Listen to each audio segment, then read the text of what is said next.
So I get the coolest introduction of our day. One of the things that I've learned about Pearce is that he just does not take no for an answer. He doesn't. I've said it several times, and he doesn't. And, you know, the truth is, as we close today, that is what we have to do. That's what all of us have to do. That is the mountain that's ahead of us. We have to not take no for an answer. As we continue to talk and listen, this day, this weekend, would not have happened were it not for someone like Pearce who refuses to take no. That's where we have to be. If there is a heart to this work, if Bridging Divides has a heart, it's in Pearce.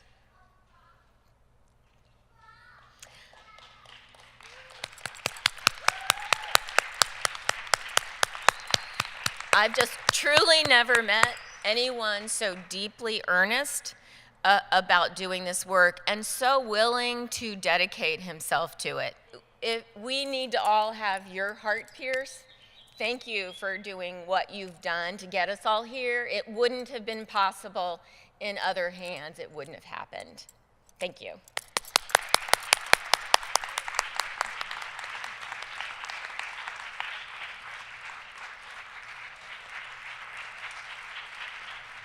I hope it's been an impactful experience for you. It certainly has been for me this afternoon. I think we can all agree that the United States is facing a crisis.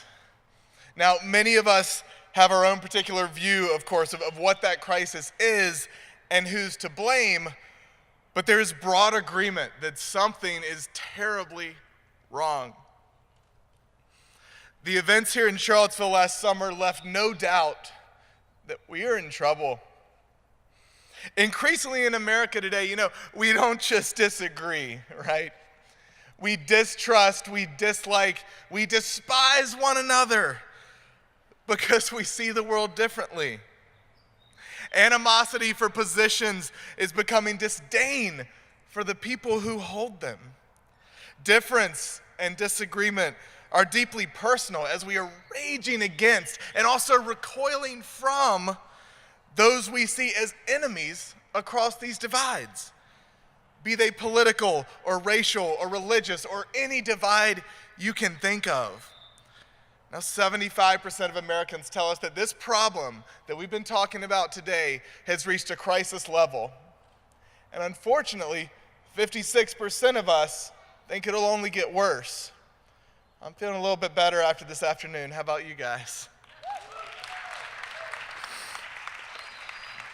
Research has found that we now fear those on the other side and view them more and more coldly. I love Pew's question on that, right? It's a thermometer, and it asks Republicans and Democrats on a thermometer of 0 to 100, how do you feel about the other party? Ladies and gentlemen, the parties agree. It's 24 and 23 degrees. Not much distance there. Bipartisanship is alive and well. A majority of us also see fewer things that bind Americans together than in the past. I love how Liz puts it. We're not hanging out together. And that has, in large part, created the situation we're currently in. I just don't think that a healthy and vibrant society can go on like this. The future of our democracy is at stake, and damn it, it is time to do something about it. The loss of relationships and understanding plagues our nation as a whole, as well as individual communities such as Charlottesville. One of many places, as we've heard from others this afternoon, that have been devastated by division in recent years. The horrific events of last summer, in which marches escalated to murder, continue to have a profound personal impact on the Charlottesville community. Can we please recognize Susan Bro for being with us now?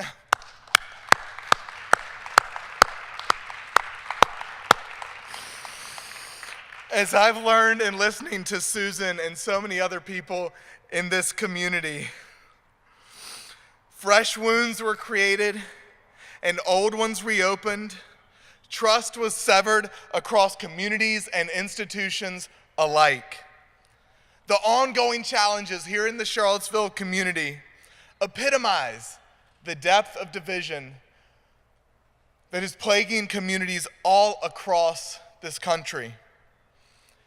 Over the past year, the rest of the nation has looked towards Charlottesville for all the wrong reasons.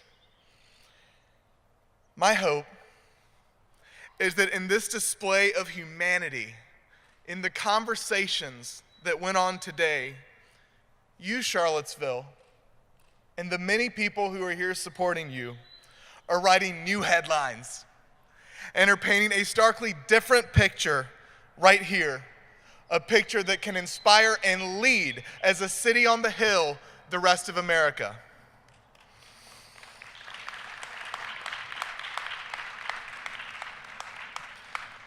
And this event, thank God, is only the beginning.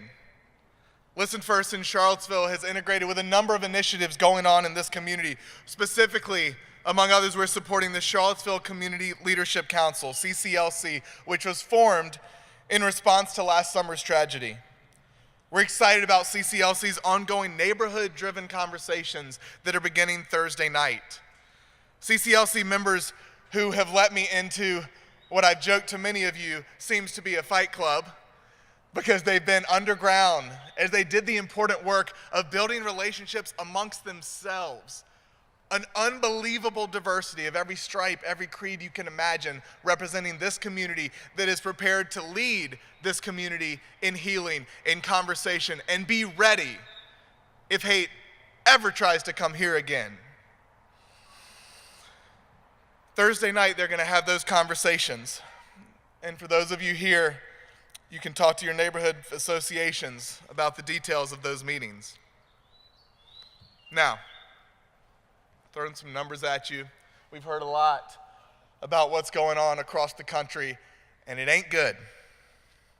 But despite these destructive trends we're seeing, I still have hope. I still have hope, and I refuse to give up that hope.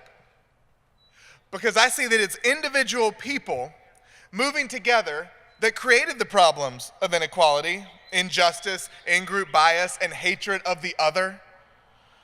Individual people, therefore, moving together can and must take us down a different path. What do you say we be those people?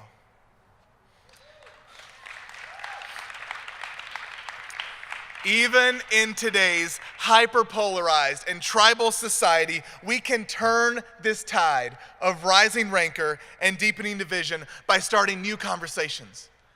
The kind of new conversations that we saw here today. New conversations that bridge divides, that move from this us versus them to me and you. Each person who listens first to understand tips the scales toward a stronger future for our nation. One built on the relationships that only a conversation or two or three or 100 can create.